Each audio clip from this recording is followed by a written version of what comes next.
we've been exploring this giant floor-sized map of the War of 1812, and we've been working through a couple of activities as to who was involved in the War of 1812 and what sorts of battles and what locations that they were fought.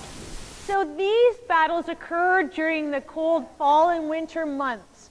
What sorts of challenges do you think that the soldiers had from either side during these months? So during the summertime, I was reading through my Canadian Geographic magazine, and I noticed this ad for the War on the Floor, and it was describing this giant map that would fill a gymnasium. And I thought, oh, that would be pretty neat for my class to use as I teach history during the first bit of the year.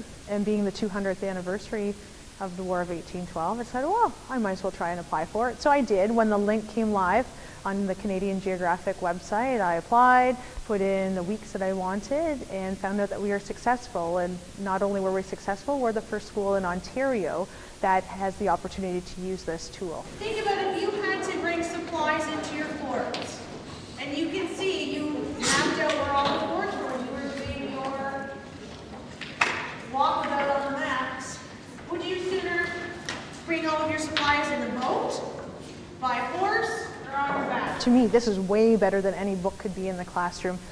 Our classrooms are full of diverse learners, and each has a different style of learning. With using a map this size, we are able to play to those kinesthetic learners and the kids who like to move a lot, and they can really have a good idea and representation of where some of the battles were. We can visually see it instead of looking on a map. And it's far more exciting to come into the gym and stand on a big tool like this and experience it than just to read about, oh yes, this happened. If they won, how would our map be different today? There wouldn't be really that many cities, and Why do you think there wouldn't be many cities? because they wouldn't have the technology like they have now. Ah, nice work.